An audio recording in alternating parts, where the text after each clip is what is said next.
Well, hi YouTubers, okay, now this part of 365 100 books, and the thing is, in my time of doing these book reviews, I think I'm almost 40, of the 100 I have to read in a year, I've never quit a book, okay, I won't, I'll have to see through to the very, very end, and I admit some books, okay, have kind of tested me, but there's always some good quality in them, if they don't always universally appeal to me, you know, it depends on your taste and preferences, and I've got a lot of books up there which I know are going to test me further along the line. This almost broke me, and I'm glad I stuck with it. It is The Explorer by James Smythe. Now, this is such an original book. Honestly, it's not that long as books go. It's about 260 odd pages, okay? But this book will test your mind. Now, I was going to read the blurb, okay, on the front. When journalist Cormac Easton is selected to document the first manned mission into deep space, he dreams of securing his place in history as one of humanity's great explorers. But in space, nothing goes according to plan. The crew wake from their hypersleep to discover their crew captain dead in his allegedly fail-proof safety pod. They mourn, and Cormac sends a beautiful written eulogy back to Earth. The word from ground control is unequivocal. No matter what happens, the mission must continue. But as the body count begins to rise, Cormac finds himself alone, aspiring toward his own inevitable death, unless he can do something to stop it.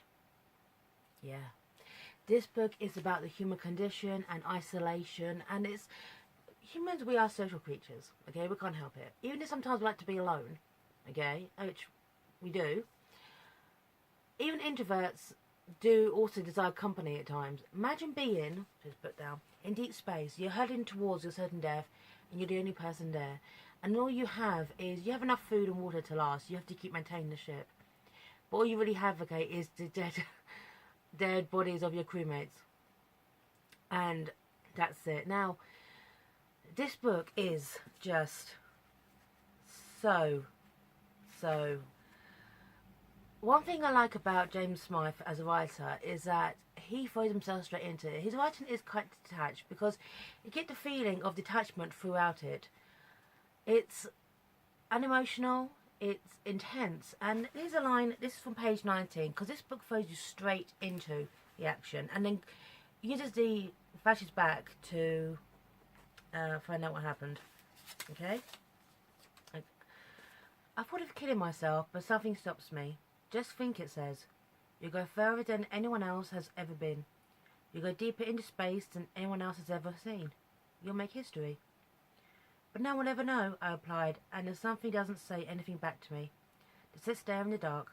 I take my place in the chair at the front of the ship and decide to ride it out. Yeah, and the worst thing is it's not as if he can't turn around. He physically can't turn around. There's a moment where Cormac's ego, you think, will come in and say, let's keep going. But no, the ship literally won't turn around. Essentially, these crew, so slightly spoilers here, these crew are basically, they're like cannon fodder. They're the lab rats. They are going further into deep space to see basically what going to deep space can do to the human condition. They realise quite later on that they've got nothing holding them back on Earth. Not even Cormac. And that's quite tragic. That is really, really tragic. It's not an easy read because I'm going to twist here. It is the same situation from a different point of views. Now what happens is, Cormac basically goes through Nebula and arrives back on the ship, back in time if you will. So essentially he's hiding himself within the walls of the ship, the bowels of the ship. It's very much like The Yellow Wallpaper by Charlotte, is it Charlotte Gilmore Perkins? Okay, sorry, I made a note of the author for this Yellow Wallpaper. Yeah. Charlotte Perkins Gilman, sorry, okay? Very much like The Yellow Wallpaper. There's ambiguity of what is real or what is in someone's head. Has Cormac in the present gone so mad he's imagined someone in the walls? Or is Cormac going steady Jalali, basically trying to see himself going back in time, if you will? There's this ambiguity. You can imagine Cormac kind of degenerated to the point where he's got so old, because every time he goes through this time slip, okay, she does over a dozen times, he gets older and older and older. There's this ambiguity, if you will, of is he going insane, crawling through the walls, imagining all this, or is this the reality. I mean, this, as going through this nebula, we think, okay, causing all this, a beautiful ambiguity of this, and the writing in this is so incredible. Now this is a bit, I'm flashing ahead, just this bit, this is part 2, where he's flashing, just before he flashes back for the first time, okay, page 52. As he reached the blackness of space, I come free, and I can suddenly hear the blackness that somehow here, in the vacuum it has a noise, a roar. A filthy, gasping roar, like a whirlpool, a maelstrom.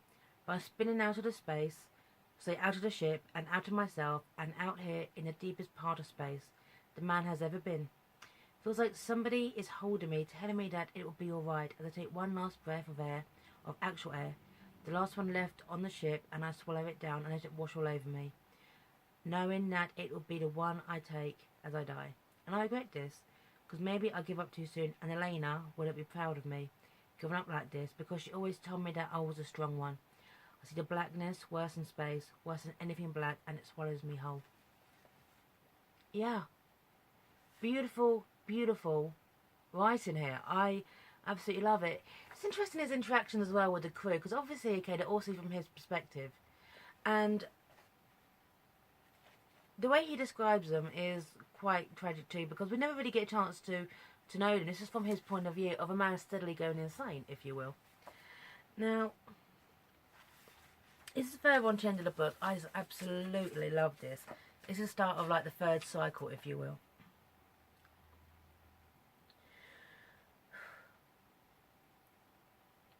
At night, when the first version of me, the original, the best, untainted by whatever the fuck has happened to me, where he sleeps, I sit at the computer and try to work out how many it's been. I want to know how long I've been doing this for. I think it's been years. I think I'm significantly older. If I were tree, I would have rings to count. Further along.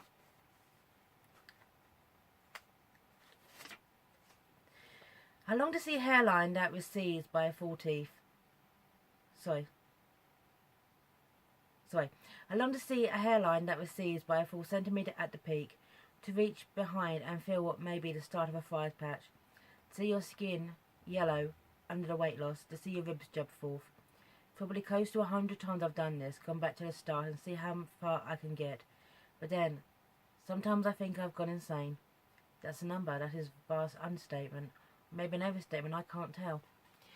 To see this proud man at the beginning falling apart under his mental state, if you will, is just astonishing. I so enjoyed this book. At the end, I'm not going to spoil the ending, but at the end, it shocked me and stunned me, but it's kind of like an acceptance, if you will, and I'm going to give full praise to James Smythe for this book. I really, really recommend it. If you're into space or space travel. Because the thing about space travel is it always claims to focus on kind of like an adventure in space, or this ragtag team of misfits going in space. Very, very few books in space deal with the isolation. There is The Martian, but it only came out quite recently. This book came out a few years ago. The isolation of space. The thing is, you're in this void and you're all alone. Especially when, as humans, we are conditioned, as I've said, to be social animals. So, I recommended this book. James Smythe, congratulations, okay? Really, really enjoyed it. So, ended of Physics 5100 for this book, and take care, YouTubers. Mwah. Bye now.